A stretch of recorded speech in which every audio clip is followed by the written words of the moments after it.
So I'm just hoping the best material wasn't wasted during commercial break. Legendary You forecaster. need to stop talking about my wife. No. You see what he does? Pat Shingleton is here. Pat's coach for kids, 35 years. Yeah, 35. It's one of the longest drives or fundraisers of its kind in the history of the city of Baton Rouge, or is it the longest? I don't know. I think we're up there somewhere. Yeah. But I don't really look at it that way. I just look at it from the fact that, hey, somebody asked me to do it, and here we are. Well, longevity, how did it start? Interesting story. Clay, anything that I've done, somebody has asked me to do it. Right. Redfield Bryan, Father Mike Maroney said, why don't you help us with the pharmacy at St. Vincent de Paul? Fill a prescription for the needy. I come back from Pittsburgh. They said, hey, get out and cover this St. Patrick's Day parade downtown. So I get downtown, and this is when Pat Screen was mayor, and I said to Rochelle McCann, I said, I see the parade's lining up. She says, no, this is it. It was a horse-drawn carriage and a convertible.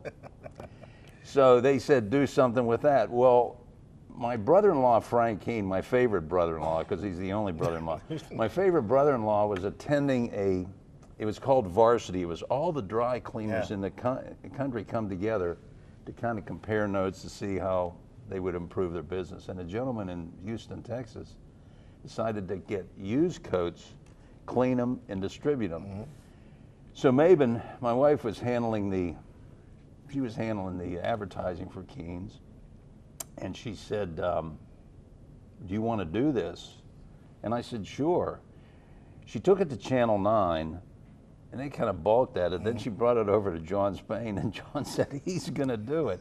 So it was the ask. Mm-hmm. But there again, the message is pretty succinct there. Yep. You know, I mean, if you saw what we experienced last February with those days where we didn't get above 31 degrees. So that's how it all started. How many coats have you given out? Do you have a number over the years? Oh, they're saying somewhere in there close to 1 million. Next to a million yeah. coats. And you know, some might have assumed when you retired that this would go away, and I was very happy to hear that you were going to keep doing it. Why'd you make that decision? I think that it's the relationship with WBRZ, as you've experienced. It's a powerhouse when it comes to being able to advance a message. Manship family's been extremely good to me. Yep. Everybody I've worked for here has been supportive. So you have it down to where you're able to cookie cutter a lot of things. Yeah. Connie Rentz is my right arm on it. I got Noah Gazenko in marketing helping me out too, and great folks in news. So it's a good team. And so when you do it that long, you know how it falls into place. Well, people know where and how to donate coats. And in the last minute and 40 seconds here, I got to ask. For years, Mike Rhodes, Ed Buggs, John Mahaffey, Andrea Clessy, yourself sat at this very desk. Margaret Lawhon. Margaret Lawhon. Yep. Any funny story that you can tell on the air without us getting in trouble? Let's do the Margaret Lawhon one. Okay.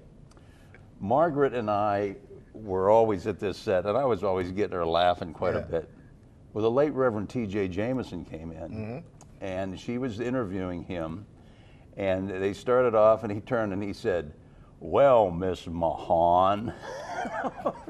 Just, to this day. You call her that? Oh, I call her and say, Miss Mahan, Patty, what are you doing? Annie Clessy one time, she was showing people how this new thing called a leaf blower worked. Really? She brought this leaf blower out and she said, Pat, what do you think of that? I said, let me see. I cranked it out. On air?